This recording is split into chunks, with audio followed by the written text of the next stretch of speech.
ಇನ್ನು ಬೆಂಗಳೂರು ದಕ್ಷಿಣ ಲೋಕಸಭಾ ಕ್ಷೇತ್ರಕ್ಕೆ ಅಲ್ಲಿ ತೇಜಸ್ವಿ ಸೂರ್ಯ ಅವರ ಆಯ್ಕೆ ವಿಚಾರಕ್ಕೆ ಸಂಬಂಧಪಟ್ಟ ಹಾಗೆ ರಾಮನಗರದಲ್ಲಿ ಮಾಜಿ ಡಿಸಿಎಂ ಆರ್ ಅಶೋಕ್ ಸ್ಪಷ್ಟನೆಯನ್ನ ಕೊಟ್ಟಿದ್ದಾರೆ. ತೇಜಸ್ವಿನಿ ಅನಂತಕುಮಾರ್ ಅವರ ಹೆಸರನ್ನು ನಾವು ಕಳುಹಿಸಿದ್ವು, ಆದರೆ ಕೇಂದ್ರದ ನಾಯಕರು ತೇಜಸ್ವಿನಿ ಅವರಿಗೆ ಟಿಕೆಟ್ ಅನ್ನ ಕೊಟ್ಟಿಲ್ಲ. ತೇಜಸ್ವಿನಿ ಬದಲಾಗಿ ತೇಜಸ್ವಿ ಸೂರ್ಯ ಅವರಿಗೆ ಟಿಕೆಟ್ ಅನ್ನ ನೀಡಲಾಗಿದೆ. ತೇಜಸ್ವಿ ಸೂರ್ಯ ನಮ್ಮ ಪಕ್ಷದ ಹಿರಿಯ ಕಾರ್ಯಕರ್ತ, ಬೆಂಗಳೂರು ಉಸ್ತುವಾರಿಯಾಗಿ ಅವರು ಕೆಲಸ ಕೂಡ ಮಾಡಿದ್ದಾರೆ. ಪಕ್ಷ ಸ್ಪರ್ಧೆ ಮಾಡೋದಕ್ಕೆ ತೇಜಸ್ವಿಗೆ ಅವಕಾಶ ಕೊಟ್ಟಿದೆ.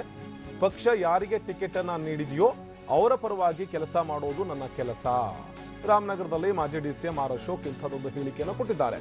ನಾವು ಕಳಿಸಿದ್ವಿ ಹೆಸರನ್ನ, ಆದರೆ ಅಲ್ಲಿ ಟಿಕೆಟ್ ಅನ್ನ ತೇಜಸ್ವಿ ಸೂರ್ಯ ಅವರಿಗೆ ಕೊಡಲಾಗಿದೆ.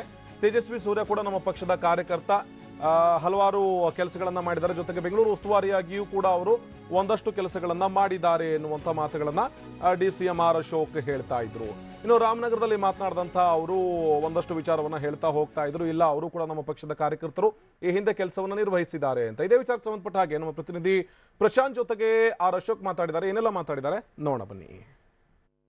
ಬೆಂಗಳೂರು ಗ್ರಾಮಾಂತರ ಲೋಕಸಭಾ ಕ್ಷೇತ್ರದ ಬಿಜೆಪಿ ಅಭ್ಯರ್ಥಿಯಾಗಿ ಇವತ್ತು ಅಶ್ವಥ್ ನಾರಾಯಣ ಅವರು ನಾಮಪತ್ರವನ್ನು ಸಲ್ಲಿಸಿದ್ದಾರೆ. ಈ ಒಂದು ಸಂದರ್ಭದಲ್ಲಿ ಸ್ವತಃ ಮಾಜಿ ಡಿಸಿಎಂ ಆರ್ ಅಶೋಕ್ ಅವರು ಕೂಡ ಇದ್ದಾರೆ. ಸರ್, ಇವತ್ತು ಬಿಜೆಪಿ ಅಭ್ಯರ್ಥಿಯಾಗಿ ಅಶ್ವಥ್ ನಾರಾಯಣ ನಾಮಪತ್ರ ಸಲ್ಲಿಸಿದ್ದಾರೆ. ಮೊದಲನೇದಾಗಿ ಏನ್ ಹೇಳ್ತೀರಿ ಸರ್? ನಮ್ಮ ಹಿರಿಯ ಕಾರ್ಯಕರ್ತ, MLC ಆಗಿದ್ರು, ಪಕ್ಕದ ಮಂಡ್ಯದಲ್ಲಿ ಕೆಲಸ ಮಾಡಿದ್ದಾರೆ. ಬೆಂಗಳೂರು ಗ್ರಾಮಾಂತರದಲ್ಲೂ ಕೂಡ ಇನ್ಚಾರ್ಜ್ ಆಗಿ ಅವರು ಓಡಾಡಿದ್ದಾರೆ.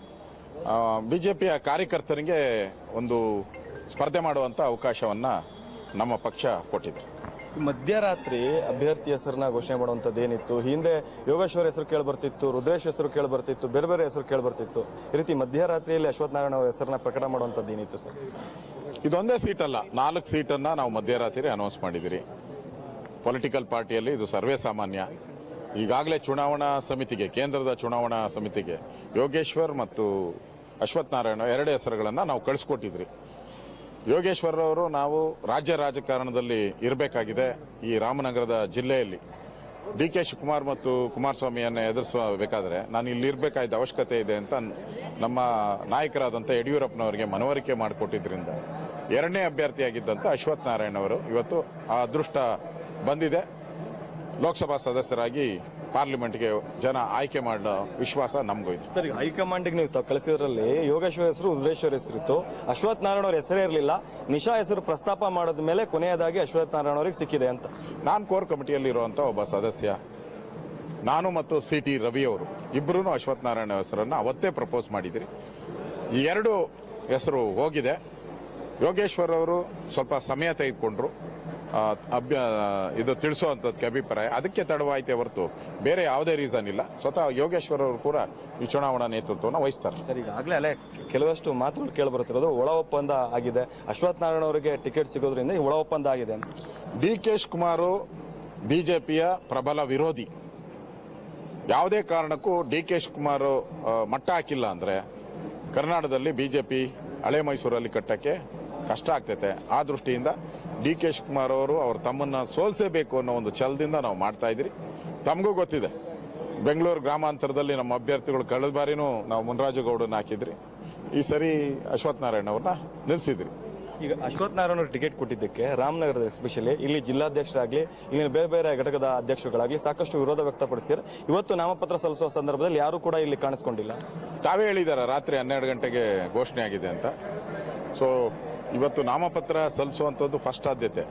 ಆಮೇಲೆ ಸಭೆ ಸಮಾರಂಭ ಮಾಡುವಂಥದ್ದಕ್ಕೆ ನಮ್ಮ ಜಿಲ್ಲಾಧ್ಯಕ್ಷರನ್ನ ಇಟ್ಕೊಂಡು ಅವ್ರ ಮುಖಾಂತರನೇ ಸಭೆ ಮಾಡ್ತೀರಿ ಅರ್ಜೆಂಟಾಗಿ. ಯಾಕಂದ್ರೆ 12 ಗಂಟೆಗೆ ಅನೌನ್ಸ್ ಆಗಿದ್ದಕ್ಕೋಸ್ಕರ ನಾವು ನಾಮಪತ್ರದ ಕಡೆ ನಾಮಿನೇಷನ್ ಪೇಪರ್ಸ್ ಬಹಳ ದೊಡ್ಡದಿದೆ, ಕಳೆದ ಬಾರಿಗಿಂತ ಬಹಳ ಕ್ರಿಟಿಕಲ್ ಇದೆ.